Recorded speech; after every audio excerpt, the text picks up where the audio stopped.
Bonjour à tous, merci d'être présents aussi nombreux pour ce webinaire que vous propose le groupe, Soermann. Je suis Freddy Caron. Aujourd'hui, je serai accompagné par mon collègue Lachésar, qui s'occupera de récolter vos questions que vous pouvez poser en haut à droite de votre écran. On va essayer d'en prendre quelques-unes en fin de session, et bien sûr d'y répondre. Voilà, je vais vous partager mon écran pour pouvoir démarrer cet événement. Donc le thème du jour, la qualité de l'air et sa mesure. Qualité de l'air et sa mesure, donc sujet, largement d'actualité, vu les temps qui courent en ce moment vu les temps qui courent en ce moment. Donc ce qu'on va aborder aujourd'hui, on va tout d'abord, parler un petit peu, du groupe Sorman, hein, au moins se présenter vraiment de manière très, très rapide. On verra les enjeux, les paramètres de la qualité de l'air intérieur et on vous indiquera quels appareils utiliser pour mesurer ces différents paramètres. Donc au niveau du groupe Surman, au niveau de Surman France, alors nous sommes fabricants français, d'appareils de mesure avec, des appareils portables et des appareils en poste fixe, donc dans des domaines un petit peu différents, enfin qui sont plutôt du génie climatique. Bien sûr, les appareils de mesure spécialisés en qualité d'air, en température, en humidité, vitesse, débit, combustion, également et débit d'air. On est spécialisé donc dans la qualité d'air intérieur. Notre siège et l'usine se trouvent en Dordogne. Ah pardon, je crois que je partage pas l'écran. Je vais vous repartager mon écran à nouveau. Voilà, voilà, ça doit être bon. La Chaisière, peux-tu me confirmer que c'est bon? C'est pas bon. Ah là, ça vient quand même. Voilà, on va y arriver. Donc je vous disais, fabricant français donc d'appareils de mesure, donc température, vitesse, humidité, pression, débit, combustion. On est fabricant français depuis, plus de 40 ans. Le groupe Surman va fêter son 45e anniversaire cette année et donc on conçoit, on fabrique, on répare et on étalonne tout type d'appareil dans les paramètres qu'on vous propose. On est grosso modo 280 employés et malgré tout, on est un groupe international car présent sur différents continents. Au niveau de la France, notre service commercial se répartit les tâches, en 3 grandes régions. Donc vous avez les numéros, de téléphone qui s'affichent et on a également, si jamais il faut se déplacer sur site, une quinzaine de représentants, donc une quinzaine de technico-commerciaux itinérants qui sont prêts à se déplacer chez vous pour vous apporter en fait leurs conseils. Voilà, on va pouvoir démarrer, rentrer dans le vif du sujet, pardon, en abordant donc le thème de la qualité de l'air intérieur et de sa mesure avec cette première partie dédiée aux enjeux et aux paramètres. Et on verra d'ailleurs l'origine en fait de certains des polluants. Alors, comme je vous disais en préambule, la qualité de l'air intérieur, c'est vraiment, un sujet qui est d'actualité. C'est vraiment un enjeu de santé publique. Voilà, on voit de plus en plus de monde de parler de qualité d'air et je devrais dire c'est tant mieux. Au moins la situation sanitaire a permis peut-être en fait une prise de conscience, du plus grand nombre. Je me permets de vous lire un petit article en fait du journal Le Monde qui est paru en 2019, qui indiquait que la pollution de l'air était la cause de 48 000 décès par an en France, devant l'alcool qui ferait elle 41 000 victimes, selon des enquêtes de santé publique qui ont été publiées d'ailleurs en février 2019. Alors souvent, quand on parle pollution, on pense aux voitures, on pense aux pots d'échappement, mais la pollution est-elle principalement extérieure? Eh bien, c'est faux.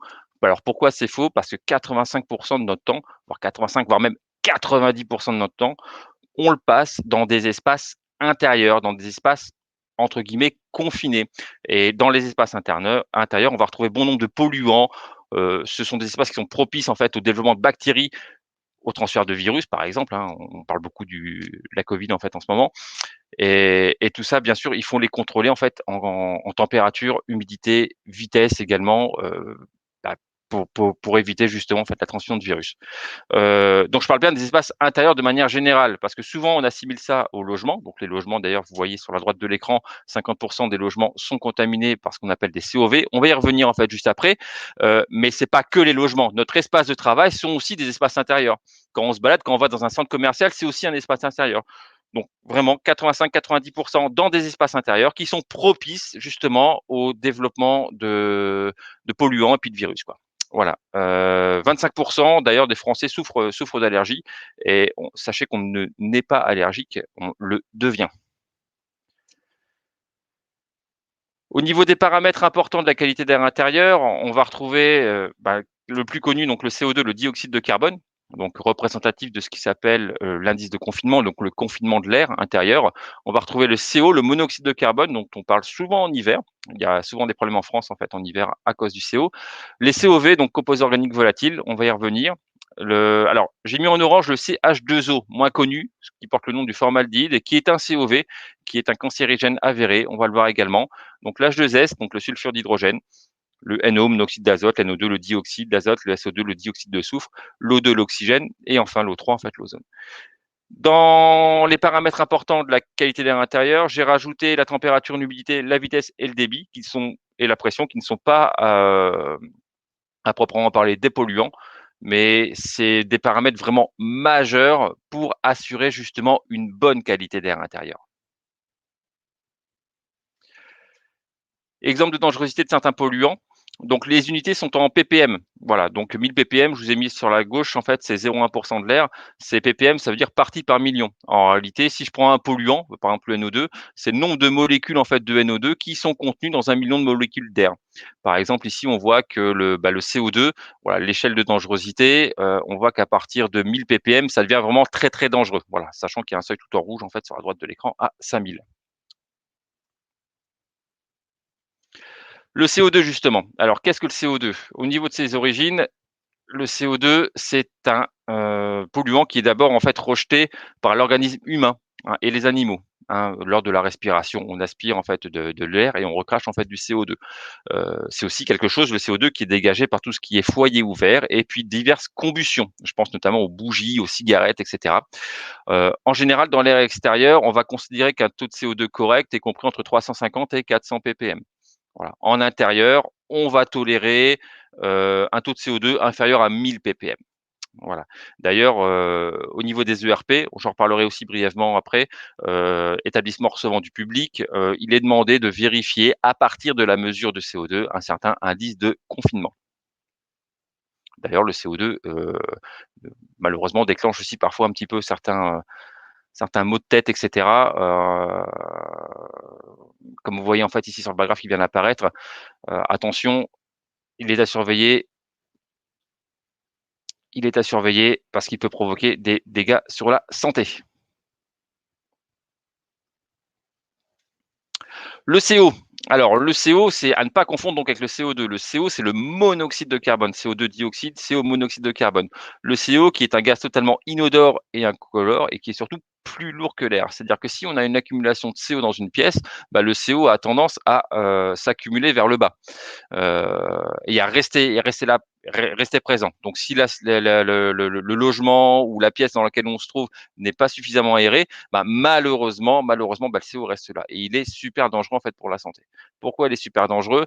À partir de 50 ppm de CO, on commence à avoir certains symptômes. Néanmoins, donc ça, c'est des valeurs en fait, indiquées par l'OSHA. On tolère, on va dire, un taux de CO allant jusque 50 ppm. Néanmoins, l'idéal en CO, c'est d'avoir 0. On recherche toujours à avoir 0. D'ailleurs, en fait, je pense à mon collègue qui s'occupe en fait de la partie combustion. Quand on fait une mesure de combustion, on doit toujours en fait faire une mesure de monoxyde de carbone autour, on va dire, de la chaudière et on doit s'assurer d'avoir le minimum possible en CO. Donc on cherche vraiment le 0. Mais on voit que les effets sont super dangereux parce que le CO qui s'accumule, à partir de 200 ppm qu'on tient en fait durant 2 à 3 heures, on a des légers maux de tête qui apparaissent. 3 heures à 3h30, on commence à avoir des nausées et ainsi de suite. Si le CO s'accumule, arrivé à 1600 ppm, donc à des effets assez forts, pendant 20 minutes, migraine, vertige. Au bout d'une heure à 1100 ppm, on est vraiment en danger de mort. Voilà, et etc., etc. Donc je vous laisse prendre note en fait du tableau si vous le souhaitez. Et on va passer donc au SO2 qui est le dioxyde de soufre. Alors le SO2, qu'est-ce que c'est? Alors le SO2, bah, provient en fait de diverses combustions également. Donc on voit à nouveau les bougies, la fumée de cigarette également, tout ce qui est feu ouvert, combustions diverses, hein, et il est aussi présent, à proximité en fait d'industries. hein, et il est également dégagé par tout ce qui est, pots d'échappement. Alors vous allez me dire: «Ah oui, mais c'est qualité d'air intérieur, on parle pas des pots d'échappement». Bah si, je pense notamment en fait aux parkings, notamment les parkings souterrains. Attention, les parkings souterrains qui sont pas toujours en fait super bien ventilés non plus et cetera, et il risque d'avoir en fait une certaine, cumul en fait de CO2, de SO2 pardon, qui arrive en fait dans l'atmosphère. Donc à partir de 0,25 ppm, on commence à avoir des effets mineurs. Au-dessus de 5 ppm en fait de SO2, on est vraiment en fait en détresse respiratoire et ça devient vraiment très, très dangereux. Donc le SO2, c'est aussi un paramètre très, très important à surveiller. Donc le NO2, le dioxyde d'azote, au niveau du NO2, on va le retrouver sur tout type il va se dégager suite à tout type en fait de source de chaleur, quoi. Donc ça peut être encore une fois des cigarettes, ça peut être des feux ouverts, ça peut être des cuisinières à gaz, ça peut être des pots d'échappement en fait de véhicules, mais également en fait des appareils de cuisson, chose auxquelles on ne pense pas forcément, mais en hiver, on aime bien se faire plaisir avec des bons petits plats, des bonnes, petites, je pense à des fondus notamment, je pense à des planchas, des bonnes planchas qu'on se fait, on se réunit à 15 parce qu'on respecte pas en fait les les distances de sécurité sanitaire. On se réunit à 15 en famille, on est content dans une petite pièce fermée où on oublie d'ouvrir les fenêtres, qui n'est pas ventilée, et on fait cuire en fait tous nos bons aliments. Bah, malheureusement, c'est pas très, très bon parce que là, c'est sujet en fait à dégagement de NO2, voire d'autres polluants également, et l'air qu'on respire est pas forcément génial. Donc on peut se réunir, on peut se faire plaisir, mais surtout pensez à aérer, ventiler, ventiler, ventiler et aérer. C'est vraiment super important pour votre santé et celle des gens avec qui vous passez du bon temps. Le CH2O donc, qui est le formaldéhyde, je vous rappelle, qui fait partie de la grande famille des COV. Le CH2O qui est cancérigène avéré. Donc le CH2O, c'est quelque chose, c'est un COV en fait qui est présent dans tous les meubles, dans tous les meubles, dans toutes les peintures, dans tout type de produits ménagers de notre quotidien, et qui peut se dégager en fait plus ou moins rapidement en fonction des conditions environnementales dans lesquelles vous vous trouvez. Le CH2O est vraiment très, très dangereux en fait. Encore une fois, c'est cancérigène, et vous voyez au niveau des seuils, c'est vraiment des valeurs qui sont très, très faibles, hein, qui peuvent avoir en fait des conséquences en fait sur la santé, quoi.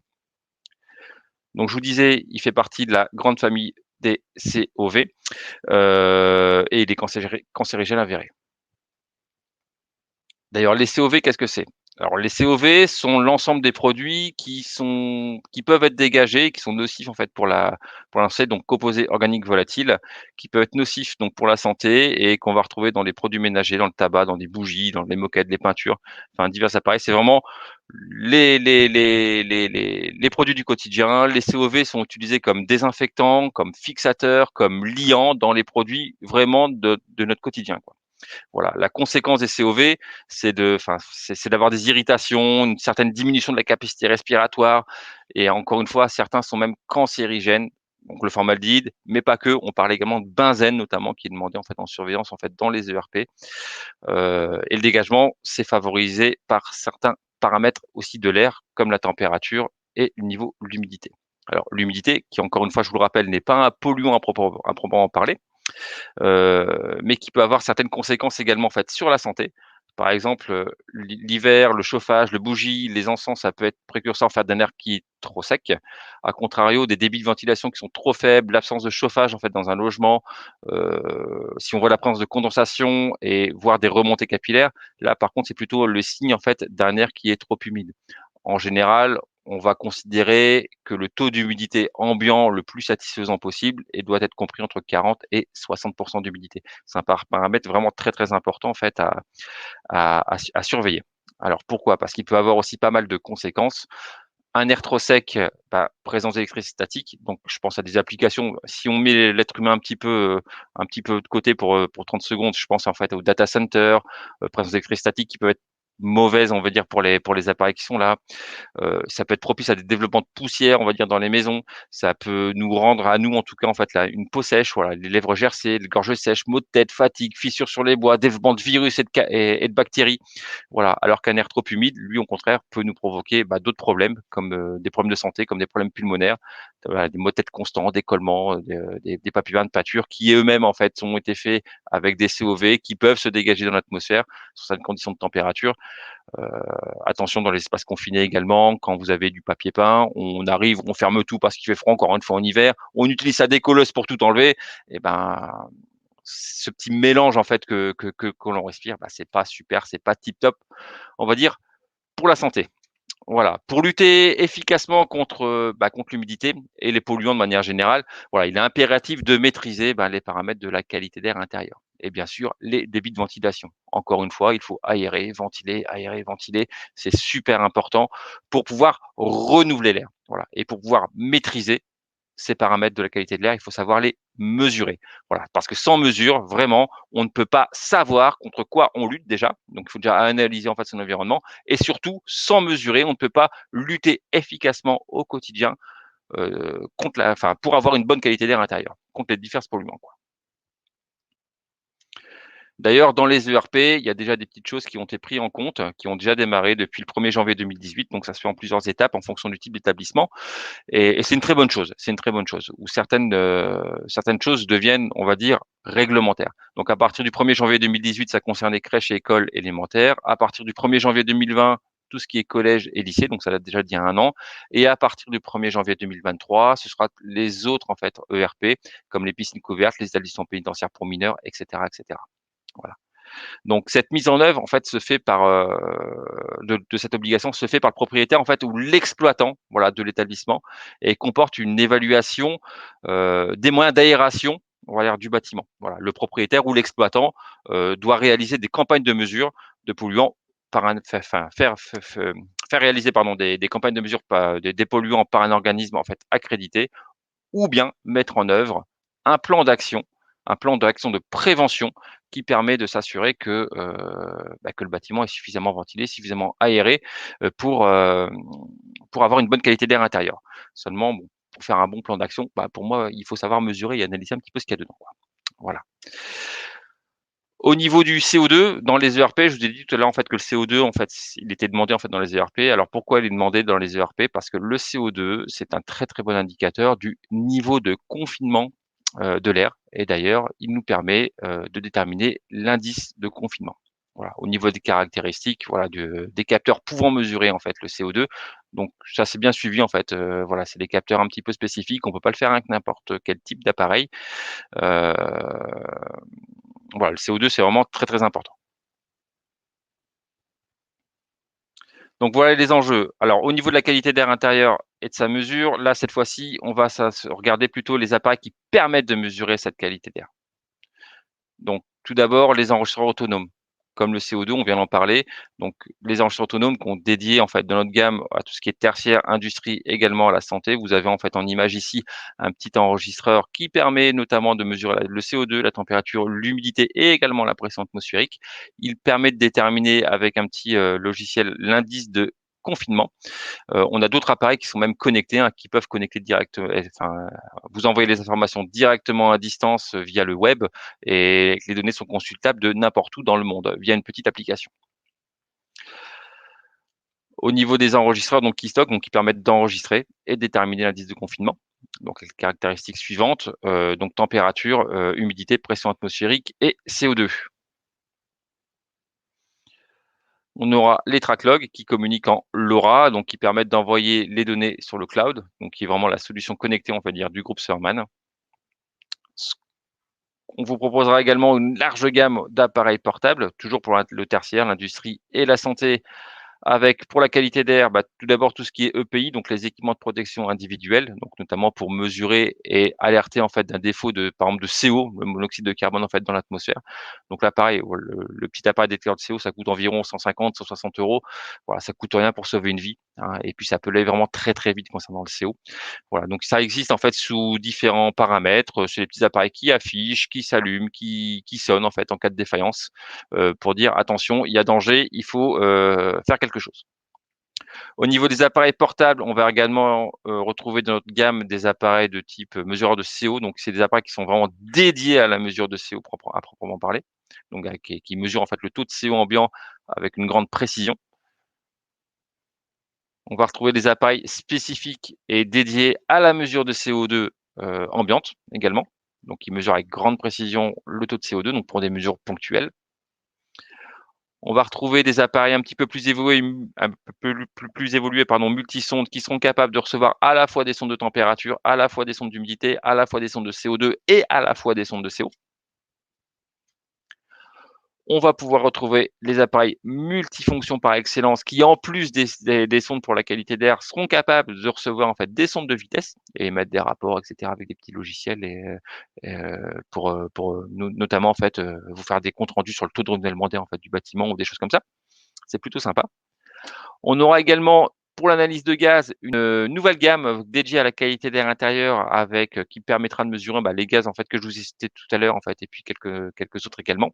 Donc du plus petit qui fera uniquement CO2, CO, température hygro, jusqu'au plus évolué qui sera à droite de l'écran qui peut recevoir en fait jusque 7 cellules, donc pour analyser jusque 7 gaz, dont le formaldéhyde, dont les COV totaux. Et au-delà des enregistreurs et des appareils portables, on aura également une gamme type capteur, donc qui sont des appareils plutôt à poste fixe, donc on positionne en fait à demeure dans les bâtiments.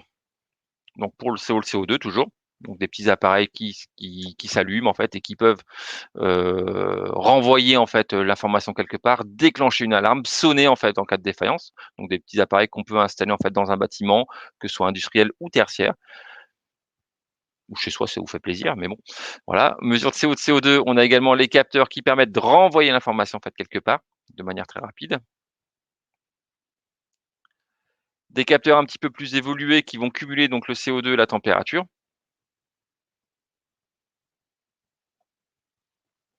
Et des capteurs enfin multifonctions qui seront capables de recevoir à la fois, encore une fois, les sondes de qualité d'air et à la fois également des sondes de vitesse. Donc quelques conseils, voilà, pour bien maîtriser votre, la qualité d'air intérieur. Voilà, n'hésitez pas à, surveiller déjà vos appareils à combustion, c'est très, très important. Ne fumez pas en intérieur. Voilà, j'ai rien contre les fumeurs, mais la cigarette, en fait, c'est quand même très, très nocif, en fait, pour la santé. Heu Voilà, assécher l'air et les surfaces humides. Voilà, bien regarder s'il y a pas de présence de condensat dessus, des remontées capillaires, en fait, dans votre environnement. Surtout, ne bouchez pas, en fait, vos systèmes d'aération. S'ils sont là, c'est bien pour quelque chose. Les systèmes de ventilation, vérifiez leur fonctionnement. Attention, produits d'entretien, à pas les utiliser en trop, trop grande quantité. Voilà, surveillez vos animaux, voilà, les poils et cetera. Passez l'aspirateur, voilà, ça mange pas de pain et c'est vraiment pour votre santé, quoi. Voilà. Posséder éventuellement un purificateur d'air, pourquoi pas, mais surtout ventiler, aérer, ventiler, ventiler, ventiler. Voilà, donc au niveau de ce webinaire donc que je vous ai préparé en fait est aussi, le fruit de la collaboration, de nos différents services, hein, que ce soit les services marché, communication et commerce. Donc merci à Karine, Véronique et puis la César qui est présent, à l'autre bout de la pièce pour respecter les gestes barrières, hein, et surtout merci à vous, hein, pour votre participation. Prochainement, on aura d'autres webinaires sur d'autres sujets cette fois-ci. Tout d'abord, méthode de mesure en ventilation. Donc, je pensais que c'était bien en fait de vous préparer ça de manière à suivre, on va dire, la qualité d'air intérieur. Donc, parce que j'ai entendu beaucoup de bêtises aussi sur les comment on mesurait vraiment en fait les débits de VMC, comment on mesurait en fait les vitesses sur une grille de mesure, etc. J'ai entendu beaucoup de bêtises en fait qui étaient dites à ce sujet-là. Donc, je tenais à vous préparer un petit webinaire comme celui-ci. Donc, j'espère d'ici allez, fin avril, début mai, pouvoir vous le présenter. Donc, on verra les anémomètres à hélice, à fil chaud, etc. D'autres webinaires sur des sujets plutôt combustion, donc avec mon collègue Philippe Desèvres qui vous prépare quelque chose sur les chaudières en fait et les chaufferies ICPE et également dès la semaine prochaine un webinaire en fait, conjoint avec la société Danfoss que vous proposera donc Philippe Desèvres sur notamment les chaudières à condensation. Donc vous pouvez rester informé sur notre site directement, solarman.fr où vous avez toutes les informations donc sur les produits, sur les webinaires, vous trouvez en fait nos différentes docs et cetera. N'hésitez pas à vous connecter donc solarman.fr tout simplement. Merci à tous, on va regarder s'il y a des questions là chez Zara. Alors, ventiler alors une question de Philippe, ventiler tôt le matin et tard le soir lié à la pollution extérieure ou autre raison? Alors encore une fois, la pollution Philippe, est plutôt intérieure que extérieure. Même si vous êtes dans une ville ou en région parisienne où on peut se dire: «Ah c'est pollué dehors» et cetera, il faut ouvrir en fait pour aérer et puis ventiler, quoi. Pouvez-vous nous envoyer votre présentation diaporama? Merci. Alors bien sûr, alors là dé sachez que au bout de cette présentation, vous avez déjà le replay vidéo en fait qui est donné, c'est ça la César? La César me confirme que oui et effectivement vous avez, le accès au diaporama, directement, sur le site internet je crois, qui sera à votre disposition et on peut vous l'envoyer également si vous me faites une petite demande par mail, vous avez mes coordonnées qui s'affichent à l'écran. Alors Priscilla, quelles sont vos stratégies de mesure? Si vous pouviez préciser un petit peu votre question Priscilla, quelles sont vos stratégies de mesure? Bah, on va essayer de bien mesurer, ça c'est une bonne stratégie déjà. Voilà, après au niveau des moyens, on a vu différents moyens que l'on avait. Bah, n'hésitez pas à préciser votre question. Est-ce qu'il y a-t-il d'autres questions? Ouais. Alors, il y a une autre question sur l'indice de confinement. Oui, je vous confirme que l'indice de confinement, pour le CO2 est demandé notamment enfin, surtout, en fait, au niveau des ERP, mais néanmoins, vous pouvez très bien faire une mesure de CO2, un enregistrement dans n'importe quel, type de bâtiment. Au niveau de la présence, oui, voilà, la présence, il faut mesurer plutôt le CO2 quand il y a des gens, voilà, quand les espaces sont occupés, de manière à pouvoir vraiment quelque chose qui est représentatif de l'indice de confinement en présence, en fait, de tout le monde, quoi. Voilà. Notre question? Vous avez proposé des moyens, mais sans indiquer les lieux ou le temps. Et bah, effectivement, ça dépend. Alors, j'ai un peu de vous répondre, Priscilla, en fait, sur la partie CO2. En termes d'enregistrement, par exemple, si je prends le cas de ERP, en fait, d'une classe, d'une salle de classe, on va privilégier, le temps où les élèves sont présents. Donc si les élèves sont présents sur une durée de 8 heures, si l'espace est occupé durant une durée de 8 heures, on va, par exemple, le CO2 faire un enregistrement de 8 heures et pouvoir déterminer à partir de cette durée d'exposition le l'indice de confinement représentant. Concernant les autres paramètres, alors c'est vrai qu'on a des appareils qui sont soit faits pour faire des mesures ponctuelles, donc les mesures ponctuelles bah, c'est à l'instant T quand vous êtes là, vous restez quelques minutes en fait à un endroit, X et ça vous permettra en fait d'afficher la valeur, de donner les valeurs ou bien si vous préférez, si vous êtes dans des espaces un petit peu plus, heu contraignant ou si vous voulez ou si vous rencontrez ou si vous vous doutez en fait que vous avez des petits problèmes dans tel type d'endroit parce que je dis une bêtise, vous êtes dans l'industrie par exemple, on peut très bien y installer en fait des capteurs à poste fixe et à demeure pour une surveillance en permanence et des alertes. Pareil, nos petits enregistreurs, voilà, nos petits enregistreurs, je vais vous en sortir un, j'ai pas très loin. Voilà, si vous le souhaitez, on a même des petits enregistreurs comme celui-ci, autonome que je vous ai montré en fait tout à l'heure.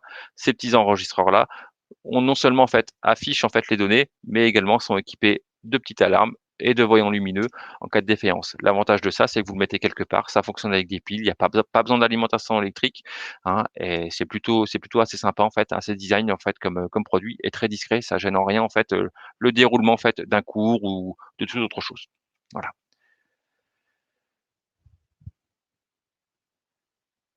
Alors, quelles sont les nouvelles obligations réglementaires piscine au 1er janvier 2023? Alors, c'est une question de Erwan. Alors, bah, les obligations vont être les mêmes que celles appliquées depuis 2018 et puis 2020 donc, concernant l'évaluation des moyens d'aération du bâtiment, hein. Si vous voulez, je peux vous m'envoyez juste par mail en fait, vous avez encore une fois mon adresse mail, vos coordonnées et je vous renvoie en fait toutes les obligations parce que là, je vais peut-être pas vous les lister en fait, là tout de suite. Mais ce qui est demandé surtout en fait pour les ERP encore une fois, c'est CO2, formaldéhyde, recherche de formaldéhyde, le benzène et un quatrième éventuellement si votre établissement est à proximité de je crois d'une blanchisserie en fait ou des choses comme ça, c'est le tétrachloroéthylène en fait à mesurer également qui est un autre, polluant très, très dangereux pour la santé. Mais n'hésitez pas à m'envoyer un petit mail, Erwan et je vous envoie, promis, toute la présentation, de ce qu'il faut faire dans les ERP. Alors, y a-t-il d'autres questions? Bonjour, bonjour, bonjour. Avez-vous des informations complémentaires relatives à l'aérobiocontamination, analyse flore bactérienne, fongique? Non, j'ai pas d'informations complémentaires à ce sujet-là, Alexandre, j'en suis, désolé. Après, si vous pouvez peut-être préciser, en fait, par mail éventuellement, je peux regarder, en fait, dans mes petits papiers ce que je peux vous envoyer, en fait, sur cette thématique. Et la César me fait signe qu'il n'y a plus de questions, il y a plus de questions. Eh bien, écoutez, je vous remercie encore une fois d'être venus aussi nombreux. Merci pour votre, présence à ces événements qui sont chers à nos cœurs, surtout en cette période-là où on peut malheureusement peut-être moins venir vous visiter. En tout cas, n'hésitez pas, voilà, nos commerciaux en fait sont présents sur toute la France, hein, nos conseillers sont présents sur toute la France et encore une fois, on va essayer de vous proposer ce type d'événements en fait tout au long de l'année de manière à rester informé sur différents sujets. Pareil, si vous avez des idées de petites choses à nous transmettre par rapport au webinaire, à des thématiques que vous souhaitez aborder, liées un petit peu, on va dire, aux appareils de mesure. On est vraiment spécialiste du domaine et on est le seul fabricant français d'appareils de mesure, encore une fois. N'hésitez pas à nous les envoyer, on essaiera de les étudier, bien évidemment, pour vous proposer des choses un petit peu sympas. Merci à tous et puis je vous dis à très bientôt. Au revoir, merci.